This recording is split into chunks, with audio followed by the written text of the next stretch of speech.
ونشهد أن لا إله إلا الله ونشهد أن محمدا عبده ورسوله أرسله بالحق بشيرا ونذيرا وداعيا إلى الله بإذنه وسراجا منيرا أما بعد فأعوذ بالله من الشيطان الرجيم بسم الله الرحمن الرحيم قال الله عز وجل في شان حبيبه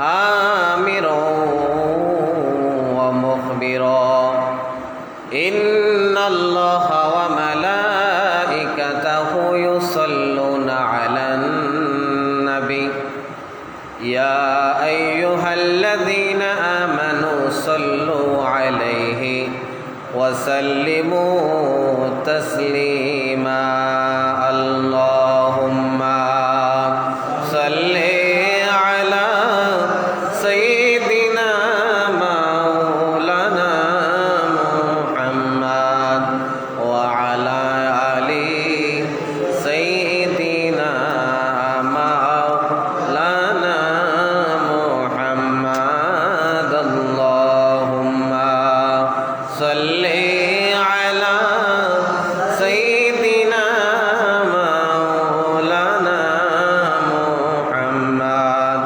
وعلى آل سيدنا مولانا এই দুনিয়া পড়ে রবে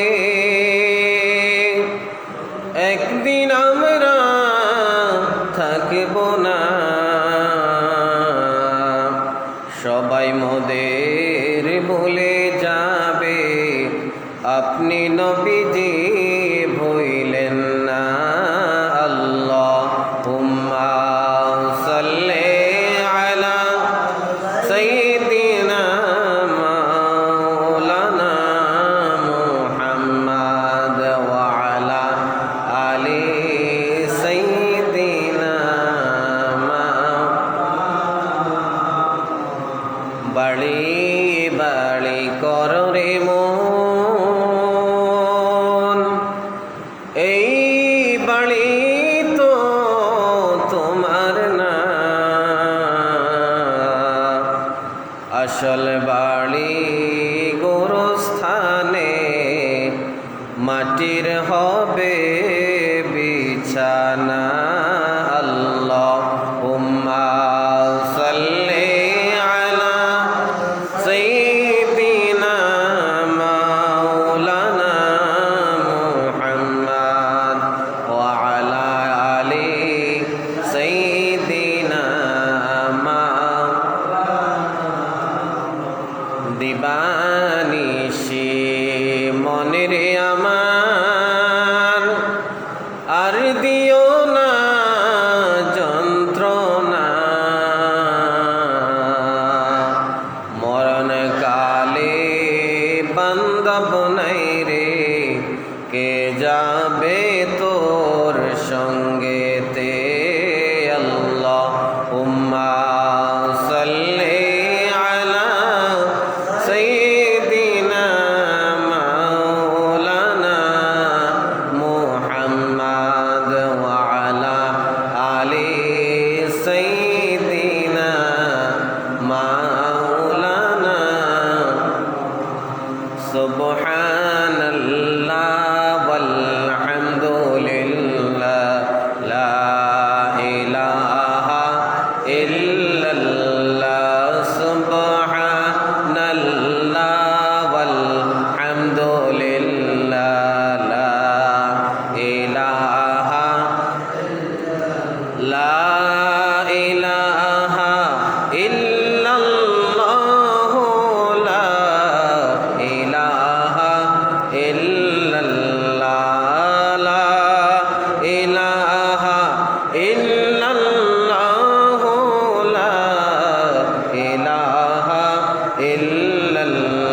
وسلم وبارك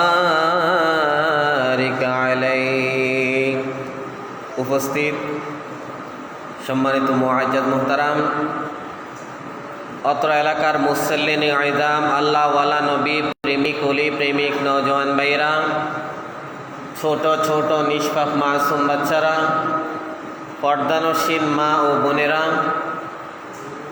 আজকে আমরা মুহররম মাসের শেষ জুমা আদায় করার জন্য মসজিদে এসে একত্রিত হয়েছি।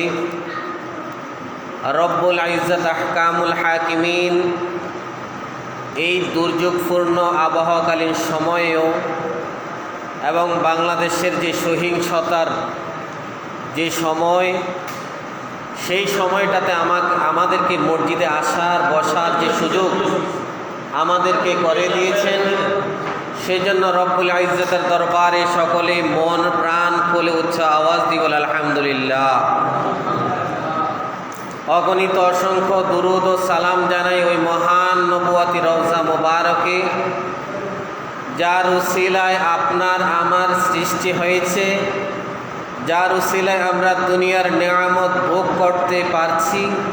সেই মহান রব্বুল আলামিন তার নবীকে আমাদের জন্য প্রেরণ করে যে সম্মান ইজ্জত আমাদেরকে দিয়েছেন, সেজন্য রব্বুল ইজ্জতের দরবারে আবারও শুকরিয়া তান সকলেই বলে আলহামদুলিল্লাহ। সম্মানিত মুআজ্জাজ মুহতারাম, প্রত্যেক সপ্তাহের মতো এই সপ্তাহে আমরা একটা বিষয় নিয়ে হাজির হয়েছি। আজকে আমরা যেই বিষয়টা নিয়ে আলোচনা করব, আমাদের জানা অনেক বিষয়ের মধ্যে আমরা হয়তো একটার সাথে আরেকটা গুলিয়ে ফেলি। তার মধ্যে অন্যতম একটা বিষয় হচ্ছে আমাদের নফস, রূহ এবং কলব। এই তিনটা বিষয়কে আমরা অনেকেই এক হিসাবে জানি এবং এক হিসাবে চিনি, সাথে সাথে আমরা এই তিনটাকে আবার একই অর্থে অনেক সময় দ্বিধাদ্বন্দ্ব তৈরি হয়ে যায়। এই জন্য রূহ, নফস এবং কলবের মধ্যে যেই পার্থক্য রয়েছে এবং সাথে সাথে এটার যে শ্রেণী বিভাজন রয়েছে, এটা নিয়ে আমরা আলোচনা করার চেষ্টা করব। একই সাথে আমরা যে ইবাদত বন্দেগী করে থাকি, সেই ইবাদত বন্দেগী করার কারণে, সেই ইবাদত বন্দেগী করতে গেলে আমাদের নফসের মধ্যে কোন আত্মাটা, আমাদের নফসের মধ্যে কোন নফসটা আমাদের জন্য শত্রু হয়ে দাঁড়িয়ে থাকে, আমাদেরকে জাহান্নামের দিকে ঠেলে দেয়, সেই সম্পর্কে আলোচনা করার চেষ্টা করব। রব্বুল আলামিন আমাদেরকে আজকের এই আলোচনা থেকে আমাদের জীবনে বাস্তবায়ন করার তৌফিক এনায়েত করেন, সবাই বলেন আমিন। সম্মানিত মুআজ্জাজ মুহতারাম, সর্বপ্রথম আসুন নফস। আমরা এই নফস শব্দের অর্থ যদি একটু জানি, নফস শব্দের অর্থ হচ্ছে আত্মা।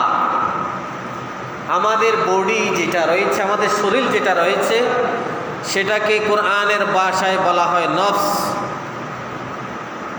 এই নফসের ব্যাপারে কোরআনুল কারীমের সূরা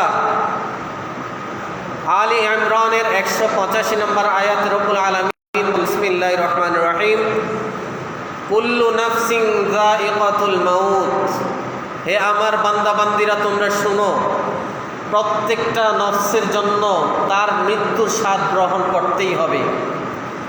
তাহলে এই আয়াতের মধ্যে একটা বিষয় স্পষ্ট বুঝাই যাচ্ছে, আল্লাহ রাব্বুল আলামিন বলেছেন প্রত্যেকটা নফস কিংবা আত্মার যে মৃত্যু নামক একটা মৃত্যু রয়েছে, সেটা আস্বাদন করতেই হবে তাকে। এখানে রাব্বুল আলামিন বলেন না যে কুল্লু রূহিন যায়িকাতুল মাউত, প্রত্যেকটা রূহকে তার মৃত্যুর স্বাদ আস্বাদন করতে হবে, এটা বলেন নাই। বলেছেন কুল্লু নাফসিন, তার মানে প্রত্যেকটা আত্মা, প্রত্যেকটা বডির, প্রত্যেকটা জীবাত্মা যেটা রয়েছে, সেটাকে অবশ্যই তার মৃত্যুর স্বাদ আস্বাদন করতেই হবে। সেখানে আপনার একদম অনবীক্ষণ যন্ত্র দিয়ে আমরা যেটা দেখি, যেই প্রাণীগুলাকে খালি চোখে দেখা যায় না, সেই অনবীক্ষণ দিয়ে যে সমস্ত প্রাণীগুলা আমরা দেখি, ওই সমস্ত প্রাণীগুলা থেকে শুরু করে একদম জলহস্তি পর্যন্ত যতগুলা প্রাণী পৃথিবীর জমিনে বিচরণশীল রয়েছে, সেই প্রত্যেকটা প্রাণীর প্রাণ এবং তার সেই দেহকে অবশ্যই মৃত্যুর স্বাদ আস্বাদন করতেই হবে।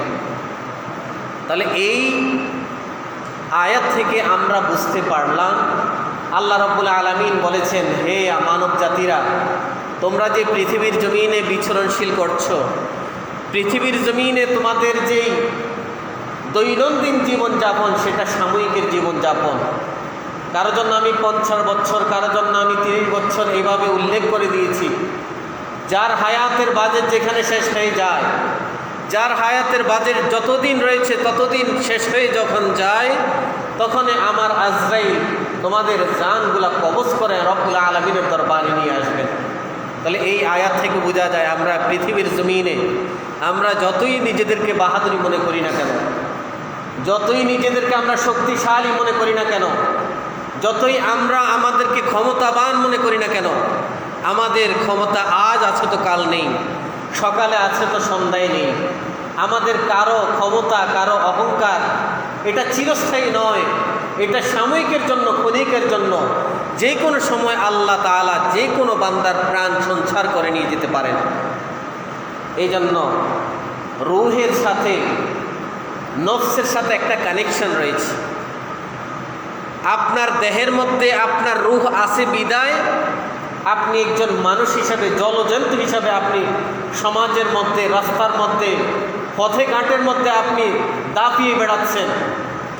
আর রূহ নামক যেই শব্দটা রয়েছে, ওইটা যখনই আপনার থেকে বের করে আনা হবে, তখন শুধুমাত্র আপনার নফস অথবা আপনার আত্মাটাই পড়ে থাকবে। তখন আপনাকে বলা হবে লাশ। একজন মানুষ যখন মারা যায়, তার ভিতরে যে রুহটা ছিল এতদিন দুনিয়াতে থাকা অবস্থায়, তার রুহটা যখন আজরাইল কবজ করে নিয়ে আসলেন, তখন তার রুহ যখন কবজ করে নিয়ে আনা হলো, তখন তার শুধু আত্মাটাই পড়ে রইল। আর মানুষ তার নাম ধরে ডাকবে না, মানুষ বলবে শুধুমাত্র একটা লাশ পড়ে আছে। তাহলে বুঝেই যায় রূহ এটা আমাদের আত্মার সাথে একটা সম্পর্কিত একটা সৃষ্টি। যেই সৃষ্টি আপনার আত্মার মধ্যে যতক্ষণ আছে, সেটা আপনার আত্মাকে আরো শক্তিশালী করে দুনিয়ার বুকে আপনাকে চলার মতো সেই শক্তি আপনাকে যোগান দিবে। তাহলে বুঝাই যাচ্ছে এখানে রূহ আপনার শরীরে যতদিন রয়েছে, সেই রূহ শব্দের অর্থ হচ্ছে যে আত্মা। সেই রূহ শব্দের আমরা যদি এমনি সাধারণ অর্থ নিই, তাহলে একটা পাওয়ার হিসাবে আমরা ধরে নিই। যেমন আমরা এখন কারেন্টের লাইট জ্বালাইলাম, সেই লাইটটার যে আলো আমাদের কাছে আসলো, সেই অর্থে যদি আমরা রূহটাকে নিই, লাইটটা যখন আপনি অফ করে দিলেন, সেটার সাথে সাথে বন্ধ হয়ে গেল। তাহলে এই পাওয়ারটাকে বলা হয় রূহ, আর লাইটটাকে বলা হয় আপনার আত্মা। ঠিক তদ্রূপ আপনার দেহ, আপনার বডি, এটাকে বলা হয় নফস। আর আপনার ভিতরে যে রূহটা রয়েছে, সেটা হচ্ছে যে রূহ। রূহ যতক্ষণ আপনার বডির মধ্যে রয়েছে, ততক্ষণ আপনাকে অমুক নামে ডাকা হবে। আর যতক্ষণ আপনার রূহ যতক্ষণ বেরিয়ে যাবে, ততক্ষণ আপনার ওই বডিকে আর নাম ধরে ডাকা হবে না, তখন বলা হবে আপনাকে লাশ। ঠিক তদ্রূপ ইবাদতের মধ্যে আমরা নামাজ পড়ি, রোজা রাখি, হজ করি, যাকাত দিই, সমস্ত ইবাদত বন্দেগী যখন আমরা করি, সেই ইবাদত বন্দেগীর মধ্যে একটা মূল পয়েন্ট থাকে। সেই মূল পয়েন্টের নাম হচ্ছে আকীদা। আকীদাকে আমরা রূহের সাথে তুলনা করতে পারি। আপনার বডির দাম তখনই হবে যখন আপনার মধ্যে রূহ থাকবে।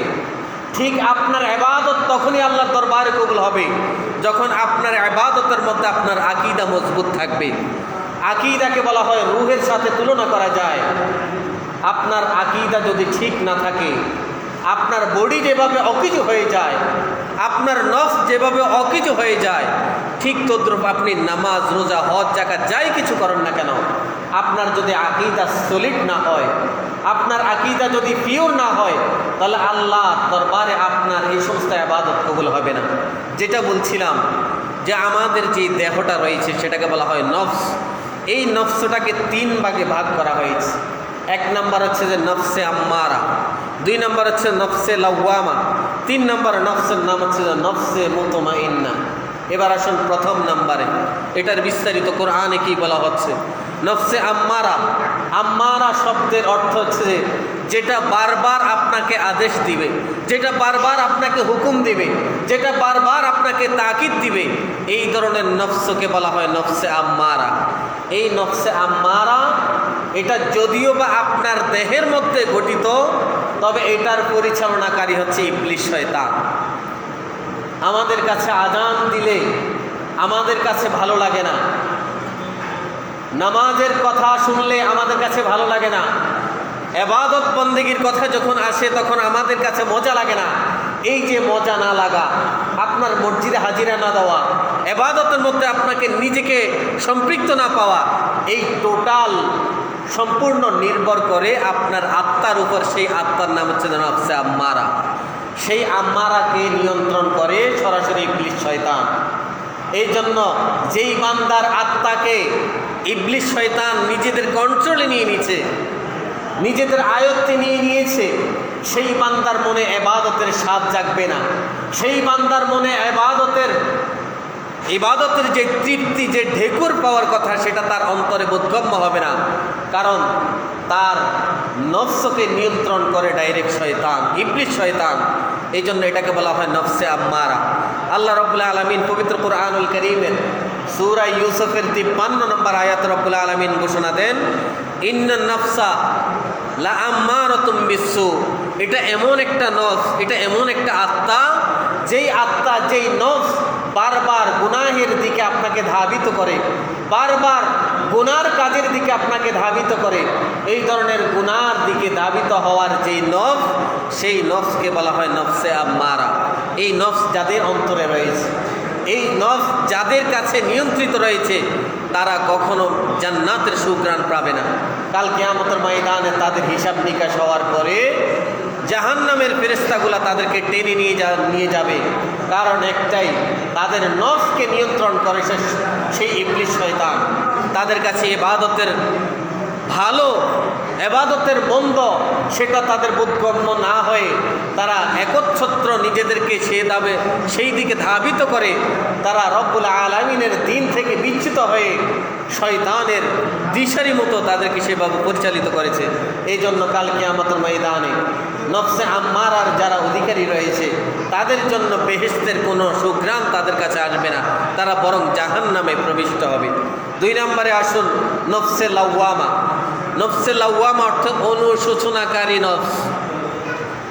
যেই আত্মা, যেই দেহ আপনাকে বারবার তিরস্কার করবে, আপনাকে বারবার অনুশোচনা করবে, সেই দেহকে, সেই নফসকে বলা হয় নফসে লাওয়ামা।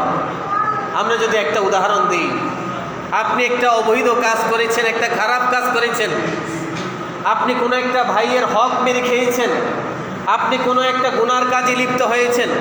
গুনার কাজ করার পরে আপনি যখন একাকিত্ব ছিলেন, আপনি যখন একা অবস্থান করছিলেন, তখন আপনার আত্মা আপনাকে ধিক্কার জানাচ্ছে যে, হে বান্দা, তুমি কি করেছো? এটা তো গুনার কাজ ছিল। হে বান্দা, তুমি কি অপরাধ করেছো? তুমি কি ভুল করেছো? তুমি কি সেটার টের পেয়েছো কিনা? তাহলে যেই আত্মা আপনাকে বারবার ধিক্কার দেয়, বারবার অনুশোচনা করার সেই একটু প্রয়াস আপনাকে দেয়, সেই ধরনের আত্মাকে বলা হয় নফসে লাওয়ামা। এই ধরনের লাওয়ামা নফস যাদের রয়েছে, তারা জান্নাত এবং জাহান্নামের মধ্যবর্তী অবস্থানে চলে যায়। আর নফসে লাওয়ামা যাদের রয়েছে, তাদের অধিকাংশই জান্নাতের পথে যাওয়ার জন্য একটা চাবিকাঠি পেয়ে যায়। এই জন্য আল্লাহ রাব্বুল আলামিন বলেছেন সূরা কিয়ামার 2 নম্বর আয়াতে, ওয়ালা উকসিমু বিন নফসিল লাওয়ামা, আমি শপথ করছি ওই নফসে লাওয়ামার কসম করে যেই নফস মানুষকে ধিক্কার জানায়। তাহলে আমাদের মুমিন বান্দা বান্দীদের যারা অন্তর্ভুক্ত রয়েছে, যারা সম্পৃক্ত রয়েছে, তাদের অধিকাংশের আত্মাই হচ্ছে নফসে লাওয়ামার আত্মা। এই জন্য আমরা রব্বুল আলামিনের কাছে সবসময় ফরিয়াদ জানাবো, সবসময় আমরা দোয়া প্রার্থনা করব, রব্বুল আলামিন আমাদের যে নফস রয়েছে, আমাদের যে আত্মা রয়েছে, সেটা আপনি নফসে আম্মারা নয়, বরং নফসে লাওয়ামার দিক থেকে নিয়ে আপনি শেষ নফসে মুতমাইন্নার দিকে আমাদেরকে নিয়ে যান। এই জন্য শেষ তৃতীয় নাম্বার যে নফস রয়েছে সেটাকে বলা হয় নফসে মুতমাইন্না। এই ব্যাপারে রব্বুল আলামিন সূরাতুল ফজরের 30 পারার সূরা ফজরের 27 নম্বর আয়াত রব্বুল আলামিন বলেন, ইয়া আইয়াতুন নাফসুল মুতমাইন্না, যে সমস্ত প্রশান্ত আত্মাগুলা, যে সমস্ত আত্মার প্রতি রব্বুল আলামিন রাজি হয়েছেন, যে সমস্ত আত্মার প্রতি রব্বুল আলামিন সন্তুষ্ট লাভ করেছেন, ওই সমস্ত আত্মাগুলা যখন মারা যায়, ওই সমস্ত আত্মাগুলা যখন প্রস্থান হয়ে যায় দুনিয়া থেকে, তখন রব্বুল আলামিন স্বয়ং জিবরিল আমিনকে বলেন, হে জিবরিল আমিন, সেই আত্মাকে নিয়ে আসো যেই আত্মার প্রতি আমি রব্বুল আলামিন সন্তুষ্ট আছি। ওই আত্মাকে তুমি নিয়ে আসো যেই আত্মার প্রতি আমি রব্বুল আলামিন সবসময় রাজি খুশি ছিলাম, ওই আত্মাকে তুমি নিয়ে আসো। তাহলে পৃথিবীর জমিনে যারা নবী রাসূল, যারা সাহাবী তাবিঈ, যারা গৌস কুতুব আবদাল যারা রয়েছেন, প্রথম শ্রেণীর শহীদান যারা রয়েছেন, নবীয়িন যারা রয়েছেন, সিদ্দিকিন যারা রয়েছেন, সলিহিন যারা রয়েছেন, তাদের আত্মাগুলা, তাদের নফস হচ্ছে নফসে মুতমাইন্না। তাদের আত্মাগুলো হচ্ছে প্রশান্ত আত্মা। তাদের আত্মার উপর সবসময় রব্বুল আলামিন সন্তুষ্ট ছিলেন। এই জন্য তাদের আত্মাগুলা যখন দুনিয়া থেকে বিদায় নিয়ে চলে যায়, যখন রূহ তাদের থেকে বেরিয়ে যায়, ওই আত্মাগুলার সম্পর্কে রব্বুল আলামিন ডাক দিয়ে বলেন, ইয়া আইয়াতুন নাফসুল মুতমাইন্না, হে প্রশান্ত আত্মা, ইরজিই ইলা রাব্বিকি রাদিয়াতাম মারদিয়া, তুমি এমন প্রভুর দিকে চলে আসো যেই প্রভু তোমার প্রতি রাজি ছিল এবং তুমিও প্রভুর প্রতি রাজি ছিলা। এমন আত্মাগুলাকে রব্বুল আলামিন ডাক দিয়ে বারবার তার দিকে যাওয়ার অনুরোধ করেন। তাহলে এই 3 প্রকারের আত্মার মধ্যে, এই 3 প্রকারের নফসের মধ্যে আমাদের যেই নফস রয়েছে সেটা হচ্ছে নফসে আম্মারা। শয়তান আমাদেরকে বলে গুনার কাজের দিকে যাও, শয়তান আমাদেরকে বলে অবৈধ কাজে লিপ্ত হও, শয়তান আমাদেরকে বলে আরেকজনের গীবতে তুমি লিপ্ত হয়ে যাও, শয়তান আমাদেরকে বলে তুমি আরেক ভাইয়ের হক মেরে খাও, শয়তান আমাদেরকে বলে তুমি অবৈধ পথে গিয়ে অন্যায়ভাবে ইনকাম করো। এই টোটাল বিষয়গুলার যিনি নেতৃত্ব দেন তিনি হচ্ছেন ইবলিস, শয়তান। আমাদের আত্মাগুলাকে, আমাদের নফসগুলাকে আমরা শয়তানের হাতে সুপর্দ করে দিয়েছি, যার কারণে ইবাদতকে আমরা ইবাদত মনে করি না, হালাল আমরা হালাল মনে করি না, আমরা বৈধকে বৈধ মনে করি না, আমরা অসৎকে অসৎ মনে করি না, আমরা বেপরদাকে বেপরদা মনে করি না, আমরা সমস্ত গুনাহের কাজগুলাকে গুনাহ মনে না করে আমরা সেটাকে বৈধ এবং জায়েজ পর্যায়ে নিয়ে এসেছি। সেই আত্মার নাম হচ্ছে নফসে আম্মারা। এই জন্য আমাদের যে নফস, সেই নফসের কারণে আমাদেরকে সোজা জাহান্নামে ছাড়া আর কোথাও যাওয়ার সুযোগ নাই। এই জন্য বারবার রব্বুল আলামিনের দরবারে আমাদেরকে ফরিয়াদ করতে হবে, রব্বুল আলামিন আমাদের যে নফস এবং আত্মা রয়েছে সেই আত্মাকে তুমি ডিলিট করে সেখান থেকে আমাদেরকে পরিশুদ্ধতা করে আমাদের নফসগুলাকে তুমি নফসে লাওয়ামার দিকে ঝুঁকি করে সেখান থেকে আমাদেরকে নফসে মুতমাইন্না হিসাবে তোমার দরবারে কবুল করে না। সবাই বলে না আমিন। সম্মানিত মুআজ্জাজ মুহতারাম, এরপরে আসুন রূহ নামক যেই সৃষ্টি রয়েছে সেটার দিকে। আমাদের যে রূহ রয়েছে, একটু আগেই বলছিলাম, যেটাকে পাওয়ার বলা হয়। কোনো একজন মানুষের ভিতরে যদি রূহ থাকে তাকে বলা হয় একজন প্রকৃত মানুষ, একজন নামযুক্ত মানুষ।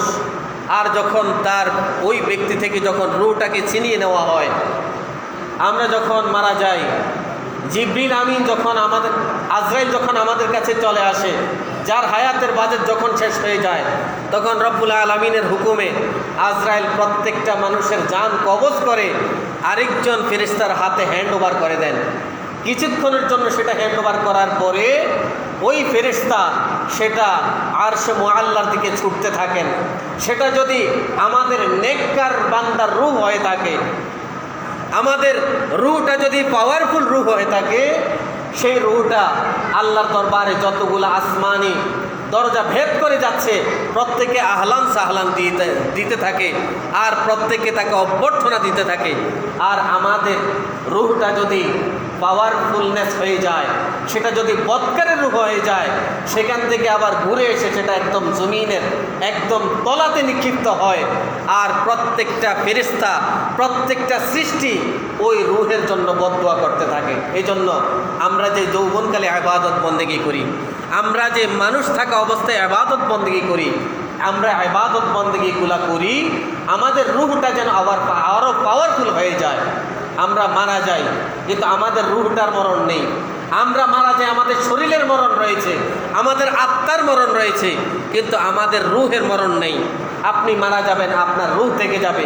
আপনি মারা যাবেন, আপনার রূহ আল্লাহর দরবারে সেটা অবস্থান করবে, সেটা ইল্লিয়িনে চলে যাবে অথবা সিজ্জিনে চলে যাবে। তাহলে আপনার রূহকে যদি আপনি শক্তিশালী করতে চান, আপনার রূহকে যদি আপনি পাওয়ারফুল করতে চান, তাহলে দুনিয়ার মধ্যে ইবাদতের পরিমাণ আপনাকে বাড়িয়ে দিতে হবে। আপনার পাওয়ারফুল রূহ আপনার জন্য যতটুকু শক্তিশালী হয়ে কাল কিয়ামতের ময়দানে আপনার পক্ষে সাক্ষ্য দিবে, সেটা দুনিয়াতে থাকা অবস্থায় আপনাকে করে যেতে হবে। এই জন্য আমরা ইবাদত বন্দেগী করি, আমাদের রূহগুলা যেন আরও পাওয়ারফুল হয়ে যায়। এই জন্য রূহ এটা এক বছর বছর হচ্ছে আরওয়াহ। আমরা রূহের মাগফিরাত কামনা করি, আমরা শরীরের জন্য মাগফিরাত কামনা করি না। কারণ এই বডিটা যখন কবরে রাখা হবে, সেটা 1 মাস 2 মাস 3 মাসের মধ্যে একদম সারখার হয়ে যাবে, বর্ষ হয়ে যাবে, বিলীন হয়ে যাবে। কিন্তু আপনার যে রূহ রয়েছে, সেই রূহ আবার কাল কিয়ামতের ময়দানে রব্বুল আলামিন ওই রূহ দিয়ে আপনার জিসিম মুবারক, আপনার শরীরকে আবার পুনর্গঠিত করবেন। তাই আপনার যে শাস্তি অবধারিত হচ্ছে, আপনার শরীর যতদিন রয়েছে ততদিন আপনার শরীর এবং রূহ দোনোটার উপর আপনার শাস্তির আওতায় আনা হবে। আর যতদিন আপনার বডি বিলীন হয়ে যাচ্ছে, আপনি যদি বদকার বান্দা হয়ে থাকেন, তখনও আপনার শাস্তি বরাদ্দ থাকবে। তখন আপনার বডি মাটির সাথে একদম ছাই হয়ে গেলেও আপনার রূহ যেহেতু সবসময় সচল রয়েছে, আপনার রূহ যেহেতু সবসময় এটা দায়েম এবং কায়েম রয়েছে, ওই রূহের উপর আপনার শাস্তি বলবৎ থাকবে, ওই রূহের উপরে আপনাকে শাস্তি দেওয়া হবে। এই জন্য আপনার রূহকে যদি শক্তিশালী করতে চান, আপনাকে দুনিয়াতে ইবাদত বন্দেগীর মাধ্যমে আপনাকে যেতে হবে। এরপর আসুন কলব। কলব মানে অন্তর। আপনার একটা কোরআনের ভাষায় এটাকে বলা হয় মুদগা। মুদগা মানে একটা মাংসপিণ্ড, কলব যেটাকে বলা হয়। তাহলে প্রথমে আসুন নফস। নফস মানে হচ্ছে যে দেহ বা আত্মা। 2 নম্বরে আসুন রূহ, 3 নম্বর আসুন কলব। এই তিনটার কাজ কি? প্রথমত একটা কাজ যখন আপনি করার ইচ্ছা করেন, ওই কাজটা যদি খারাপ হয়, নফস শুধু আপনাকে বারবার তালাশ করবে, চাইবে যে এইটা করো ওইটা করো। এই ধরনের চাওয়া পাওয়াগুলো এগুলো সম্পূর্ণ নফসের দ্বারা হয়। ওইটা যদি ভালো পর্যায়ের হয়, কাজটা যদি ইবাদত বন্দেগীর হয়, তাহলে রূহ বলবে যে এটা ভালো কাজ, আমি এটা অ্যাকসেপ্ট করলাম, গ্রহণ করলাম। সেটা বরাবর আমলে পরিণত করা, কার্যে পরিণত করার মাধ্যম হচ্ছে কলবের মাধ্যমে। এই জন্য কলবকে 2 ভাগে ভাগ করা হয়। একটা হচ্ছে যে কালো বর্ণের কলব, আরেকটাকে বলা হয় সাদা বর্ণের কলব। হাদিস শরীফের মধ্যে রয়েছে, বান্দা যখন গুনাহ করে তার কলবের মধ্যে একটা কালো দাগ পড়ে যায়। বান্দা যখন আল্লাহর নাম নিয়ে যখন জিকির করতে থাকে, ইবাদত বন্দেগী করতে থাকে, ওই কালো দাগটা মুছে গিয়ে সেখানে সাদা বর্ণ ধারণ করে। তাহলে কলবও মানুষের 2 প্রকার। আমরা যখন ইবাদত বন্দেগী করি তখন আমাদের কলবটা সাদা হয়ে যায়, আর যখন আমরা গুনার মধ্যে লিপ্ত হয়ে যাই তখন আমাদের ওই কলবটা কালো বর্ণের হয়ে যায়।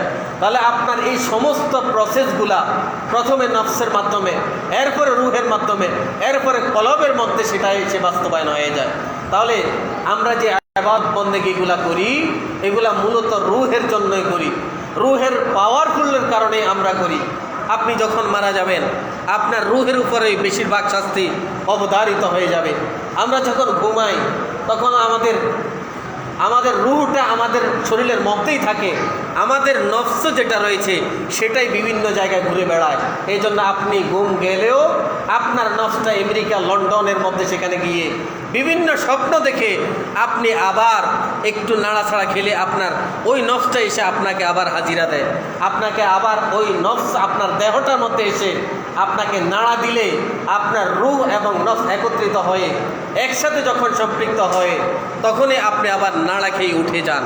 এই জন্য যেটা বলছিলাম, আমাদের নফস রাখতে হবে যে 3টা প্রকার, নফসে আম্মারা, নফসে লাওয়ামা, নফসে মুতমাইন্না। এই 3 প্রকারের নফসের মধ্যে শয়তান যেটাকে নিয়ন্ত্রণ করে সেটার নাম হচ্ছে আম্মারা। আর দুটার মাঝখানে যেটা নিয়ন্ত্রণ নিতে হয় সেটার নাম হচ্ছে নফসে লাওয়ামা। আর নেককার পরহেজগার বান্দার যেটা নফস রয়েছে সেটাকে বলা হয় নফসে মুতমাইন্না। আমরা যারা সাধারণ মানুষ রয়েছে আমাদের নফসগুলো সবসময় নফসে আম্মারার অন্তর্ভুক্ত হয়ে যায়। সেখান থেকে যারা নিজেকে গুটিয়ে এনে নিজেকে পাঁচ বিচার করে নিয়ে আসতে পারে তাদের নফসটা নফসে লাওয়ামার অধিকারী হয়ে যায়। নফসে লাওয়ামার অন্তর্ভুক্ত হওয়ার পর থেকে শুরু করে সে আস্তে আস্তে এক সময় তার নফসটাকে নফসে মুতমাইন্নার পর্যায়ে নিয়ে যায়। সেই মুতমাইন্না যার অন্তর্ভুক্ত হয়ে যায় তার জন্য জান্নাত ওয়াজিব হয়ে যায়। আল্লাহ রাব্বুল আলামিন আমাদের সবাইকে নফসে মুতমাইন্না হওয়ার মতো তৌফিক এনায়েত করুন। ওয়া আখিরু দাওয়ানা আলহামদুলিল্লাহি রাব্বিল আলামিন। আসসালামু আলাইকুম ওয়া রাহমাতুল্লাহি ওয়া বারাকাতুহু। যারা পরে আসছেন ক্বাবলা আল জুমা আদায় করুন।